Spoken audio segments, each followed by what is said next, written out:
cinema. Continuando a nossa série que está muito gostoso, que é sobre filmes que tratam da adolescência. Hoje a gente vai comentar o filme Quase Famosos. Esse filme é um filme delicioso de assistir. Para quem gosta de música, então.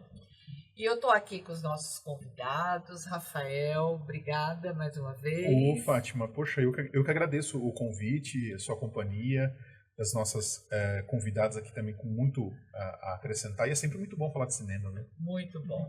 Sandra, minha parceira de sempre, está aqui também. Obrigada. É sempre delicioso estar com vocês. Amei a escolha do filme, Quase Famosos. Eu vou confessar uma coisa para você, hein, gente?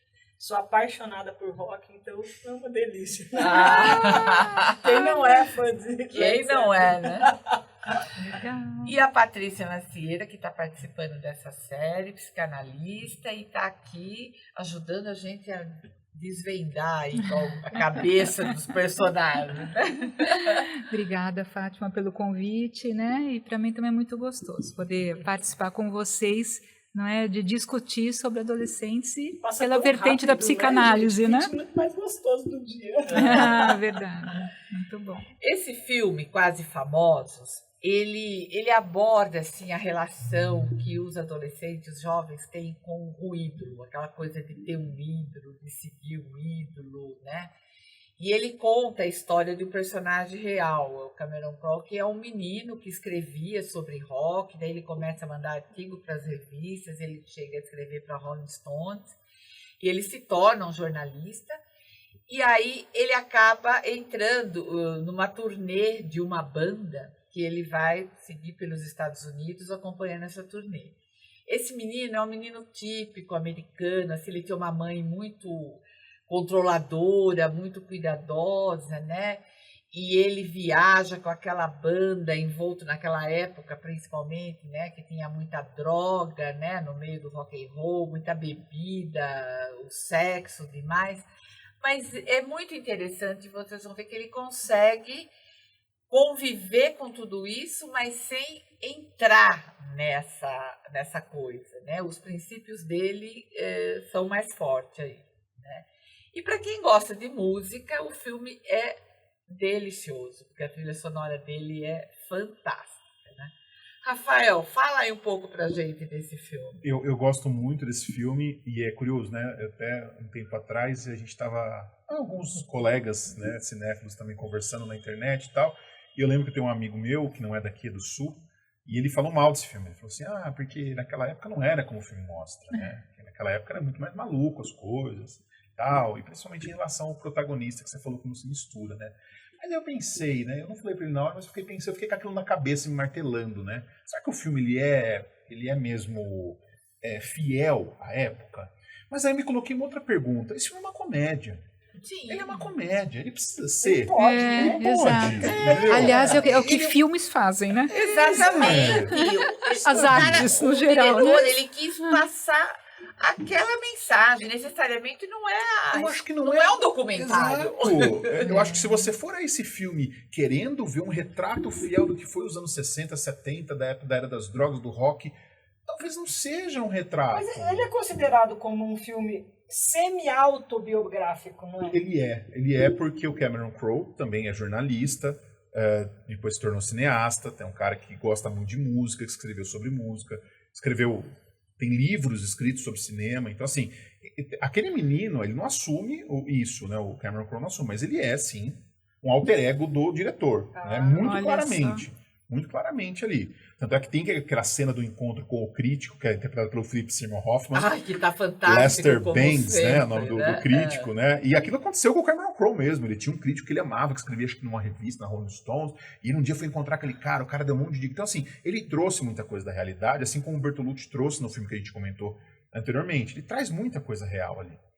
Mas também tem muita coisa fictícia, obviamente. Ele vai pro lado da comédia. O Cameron Crowe é um diretor de comédia, né? Ele tinha feito antes aquele Jerry Maguire com o Tom Cruise, que fez o maior sucesso e tal.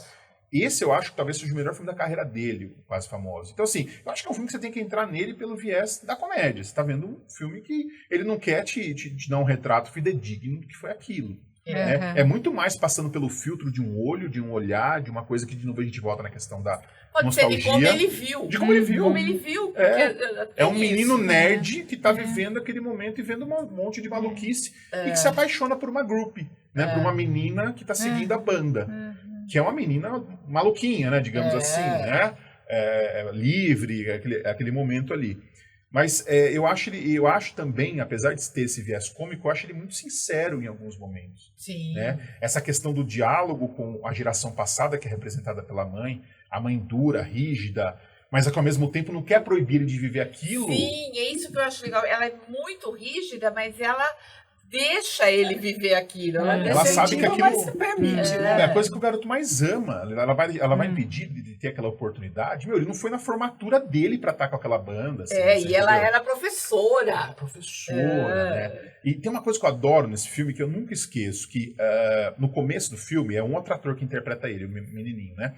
E a irmã acho que fala, olha, tem uma coisa pra você ver lá na casa, tal, vê lá, tem um segredo. Aí ele vai, são discos que ela deixou pra ele. Sim, são um disco de vinil. E ali é o primeiro contato que ele tem com o rock. Ele começa a olhar aquilo começa...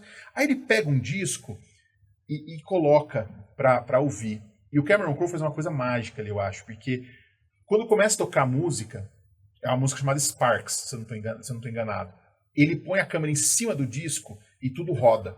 É como se o mundo do moleque rodou. Quando ele tem um contato com o rock, tudo gira, tudo muda, tudo daí se é uma mistura. passagem de tempo. É uma passagem de tempo. Então, assim, que lindo, ele representa essa mudança do tempo, entre aspas, uma maturidade cultural por meio da descoberta do rock.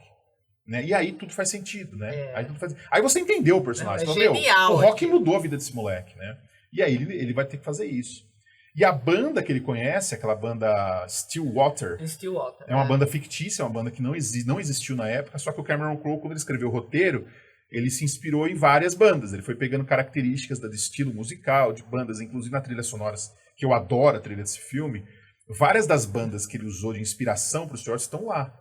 Né? Então, vale a pena conhecer a trilha também. E eles citam, né, as bandas reais do Black Sabbath, eles citam várias bandas, sim. Então, e você vê, eu acho que é uma característica, né, da adolescência também, né, se ligar a músicas, como falamos, tal.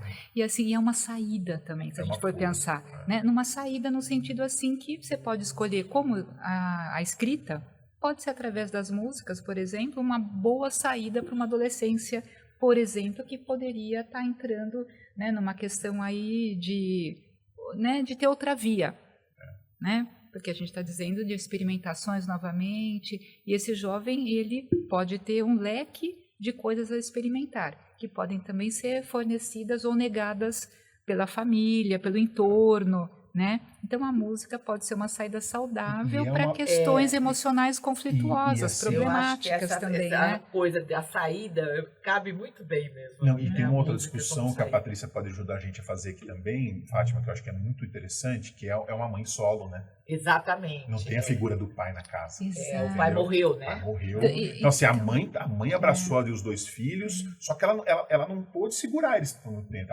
A irmã foi embora trabalhar como aeromoça, foi pro mundo, chegou uma hora que o menino se desprega e a mãe fica sozinha ali, tentando... Então, acho que essa é uma abordagem interessante que o filme traz também. E isso da mãe é uma coisa que eu achei muito forte, talvez porque eu sou, né, uma mãe solo também, de, assim, ela cuida muito bem dos filhos, mas ela não prende, ela deixa eles ir. Ela entende que é importante. Ela entende que eles têm que seguir o caminho. Então, né, assim, como é sutil isso, não é? Porque, assim, é preciso oferecer referências, né? É preciso oferecer, vamos pensar assim, uma certa autoridade, né? Porque, né, você precisa, em algum momento, oferecer isso para os filhos, né? Então, fazer as funções que seria uma função paterna. Uma mãe pode fazer também, não é? Uma escola, um professor, né? Outra pessoa pode fazer, não precisa ser necessariamente o pai, né? De dar limite, por exemplo, é disso que eu estou dizendo, né? Não estou dizendo de ser uma pessoa autoritária. É diferente você ser autoritário do que você ter autoridade, Sim, né? sem dúvida. Então, oferecer, talvez, né, por isso que esse menino, né, não se perdeu no caminho que ele escolheu. Ele viu tudo aquilo, mas ele tinha referências, né, que foi fornecida pela família, suficientes, né, que ele respeitava e entendia que era melhor para ele. Não se envolver com drogas que a mãe e tal, acreditou no que ela passou para Exato. eles, por isso que ela deixou ele seguir o caminho. E realmente os dois foram embora, mas nenhum dos dois se perdeu. A menina vai trabalhar como Eles aeromoça, precisavam fazer aquele caminho. Né? E é engraçado, assim, porque... Perdão. desculpa, assim, uma das coisas que a gente vê muito, porque, né, nós, não falo, sei lá, latinos, assim, americanos, sei lá, a gente é muito de prender os filhos. mais né? afetivos, Mais né? afetivo, aquela coisa. Lá o adolescente não, ele com 17 anos, ó, tu vai caçar o rumo, né? Vai pra faculdade, vai morar fora, exato. né? E os pais, né, geralmente eles liberam o filho de uma maneira, né? Que só vê o filho no Natal e em ação de graças.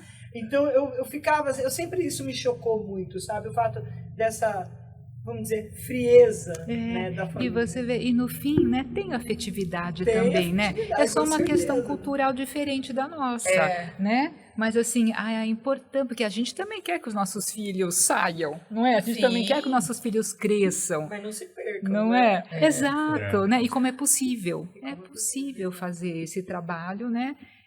No sentido enquanto marcar uma presença, principalmente, né, quando são pequenos ou adolescência, mas também permitir que eles experimentem coisas na vida, até para que eles tenham um respaldo de como lidar lá na frente quando adultos com as situações que surgirem. Mas também tem né? uma questão de choque geracional que é difícil, né, Patrícia? Sim. Porque sempre esse teve, filme, sempre vai ter. haver. Nenhuma né? geração, nenhum pai vai ser igual à Exato, geração do filho. exato. E assim, e tem rola uma incompreensão, né? Então, o que eu falei, a mãe do filme é de uma geração, aí os filhos foram dessa geração dos 60, da contracultura, aí de repente vem uma geração mais conservadora, uma mais liberal, enfim, vai chocando tudo ali, né? É o que E ainda a gente mais vê, no né? meio né, de uma Banda de uma rock. banda de rock, É o ambiente que mais né? tem O droga ambiente, possível, não né? Droga, sexo e rock and roll, né? Mesmo, Isso, literalmente, né? Literalmente. Então, e não adianta também, eu acho que tem que ter essa diferença de geração. Não adianta, eu nunca fui a favor de você ser amiguinho do seu filho. Exato. Você pode ser amigo ou tem que ter uma escuta genuína, mas né? você é o pai. Olha, Exato. Fátima, eu tive que fazer terapia para entender que o filho não é meu, entendeu? É muito louco, é a questão da palavra meu filho, né? Que é seu, tudo bem, né? Mas assim, para você deixar entender que ele é um ser humano individual, uma outra pessoa com outra singularidade, às vezes até chocava né? algumas relações assim, né? Um outro sujeito. É muito interessante. Eu gosto muito desse tema porque a gente acaba, como, né, sendo mãe, querer aprender muito, né? Deixa ele ver. E é isso, como você falou, a questão da escuta genuína, né? Você poder estar livre, né, em ouvir aquelas questões, o sofrimento que aquele jovem está passando, pela transição, as incertezas, né? Que né, é o que se espera nessa fase, é um bando de incerteza, conflito, né? E você não colocar as suas soluções, né, como fechadas, só tem esse jeito de sair desse conflito, né? Ajudar o jovem a desenvolver recursos psíquicos para que ele saia daquela situação da melhor forma possível, né? Por isso, dar referências, né? Os valores, é assim que a gente transforma um humano, né? Que não vem pronto, igual as pessoas dizem, né? Não vem com manual. Né? E não é porque você educou um filho que você vai saber como fazer com o outro, porque é muito singular, né? Cada um, né? Rafael, mudando um pouco falando de cinema, você considera esse filme no gênero road movie? Sim, é um road movie, com certeza. Né? É um filme de estrada, é um filme que a cada momento eles estão vivendo uma situação diferente, em um lugar diferente, né? Mostrando aqueles perrengues da banda, né? Tem uma cena do show que o vocalista toma um choque, né? Exatamente, ele é eletrocutado. Nada mais real, né? Que deve acontecer, né? Exatamente. E a gente só não fica sabendo. O Cameron Crowe deve ter se baseado numa situação real que aconteceu para escrever aquilo. E aí, depois que ele toma um choque, a banda não consegue mais tocar, quebra um pau, tem uma briga, todo mundo tem que fugir daquele lugar, né? Então, assim, ele é um road movie, sim, e eu acho que é um road movie muito feliz. Assim, e tem uma questão curiosa, que tem a questão do ônibus, né? Que tem uma brincadeira. Porque eles estão fazendo a turnê do ônibus, tal, e quando tá no ônibus parece que tá tudo dando certo, né? Tá tudo muito legal, tal. E aí a banda começa a fazer muito sucesso, tal, começa a vender discos, tal. Agora a coisa vai ficar mais gourmetizada, elitizada. Falar gourmetizada vai ficar brava comigo. Pode vai ficar mais elitizada. Eles vão para um avião. Eles vão para um avião. E parece que depois que eles vão para o avião, tudo é errado. Eles têm que andar de ônibus mesmo. Eles cruzaram os Estados Unidos de ônibus, tem que ficar no ônibus mesmo. O avião é uma coisa meio... É muito engraçado uma cena, né? Que é aquela que ele falou, que parece que o avião vai cair. Nossa, essa cena é ótima. E aí todo mundo começa a confessar um monte de coisa. Eles entram numa turbulência, e aí o piloto abre a porta e fala, uma turbulência, não sei o quê. Aqueles aviões... poucos passageiros. Pequeno, né? E a banda se olha, todo mundo fala, meu Deus, vamos morrer, é agora. Vamos confessar. Parece que é assim, e aí um começa a jogar na cara do outro. Eu saí com a sua namorada, não sei o que, eu sou gay, não sei o que. E de repente a turbulência passa, todo mundo tem que se encarar de novo. Como conviver com esse barulho, né? Gente, essa cena é sensacional. É sensacional, é muito bom, é muito bom.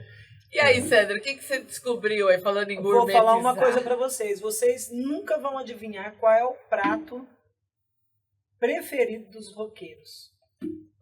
Nossa. Nem imagino o que é isso. Eu ia pensar assim, logo de cara, não, eu vou errar, mas sei lá, um churrasco, um hambúrguer, uma coisa assim. Tô mais ou menos perto? Vamos colocar que o segundo seria um churrasco. Um churrasco, um barbecue ali. Isso, um barbecue americano. Eu vejo que eles têm aquelas churrasqueiras abertas, que eles fazem ali aquelas linguiças queimadas, né? Seco, aquela coisa, né? Mas, gente, é frango frito. É verdade! Parece, às vezes, verdade. eles comendo, né? Pega aqueles potes assim. Pote de frango Eles têm os frito, potes de chicken frango fry, gente. Você acredita nisso? Que barato. E a minha receita de frango frito fez o maior sucesso na festa italiana. Você lembra que a gente fez um frango frito uma vez, né, passado na farinha, deixado na geladeira e tal? É essa receita que eu vou dar pra você. Que delícia. Já sabe, com uma páprica picante ali. Olha só. Maravilhoso. Essa receita é facinha e dá pra você replicar bem, viu? Além de ser uma receita barata, né, prática. E super gostosa que deve ser, né? Lembrando que a Sandra não vai falar a receita aqui, mas ela está no blog do Tempero, está no YouTube, está em todas as nossas redes, né? Nossa, que delícia, verdade, você lembrar agora, é comum ver. Porque dá para comer na turnê, né? No ônibus. O prato favorito, sabe de quem? Do nosso ídolo Elvis Presley. Verdade. Olha. O pai do rock, praticamente. O pai do rock. Elvis Presley amava. Nossa, mais um motivo, porque eu adoro o frango frito, né? Então, mais um motivo para comer. Delícia. É isso aí, eu acho que essa receita é assim, fácil, prática. É muito interessante. E para quem é duro, né? E no começo da carreira, né? Combina com cerveja. Combina com cerveja, que eles bebem muita cerveja. Né? Delícia. Cerveja ótima escolha, né? Nossa, muito bom. Mais uma vez, obrigada, Rafael, de estar aqui. Poxa, eu que agradeço, sempre um prazer enorme participar desse programa que eu gosto muito, né? Só ficou rede aí. Só ficou um pouco de fome nesse programa aqui. A gente precisa resolver isso. A gente precisa resolver isso. Eu ia trazer um blisquete aqui, olha. Ô, Fátima, olha, na próxima vai ter. A gente tem certeza. Olha, a gente precisa resolver isso, hein? Minha rede é @RafaelAmaral82 e no meu site é palavrasdecinema.substack.com. Sandra, já que você não trouxe o prato, né? Então você pode. Não, aí que você vai ficar com fome mesmo. Entra lá no meu Instagram, dá uma olhadinha para você ver quanta coisa boa a gente faz. É tudo inspirado em pessoas, em circunstâncias, em festas. Amo minha profissão, gente. Tem noção, não. Então entra lá no Sandra Romancini. Se você tiver qualquer dúvida, é um franguinho muito fácil de fazer, mas se você tiver dúvida, pode mandar lá que a gente vai trocar aí umas ideias. Patrícia, muito obrigada mais uma vez e passa aí o teu contato. Eu que agradeço, Fátima. É um prazer estar com vocês, né, com todos. O jeito mais fácil de vocês me acharem é através do site do Triep, www.triep.com.br.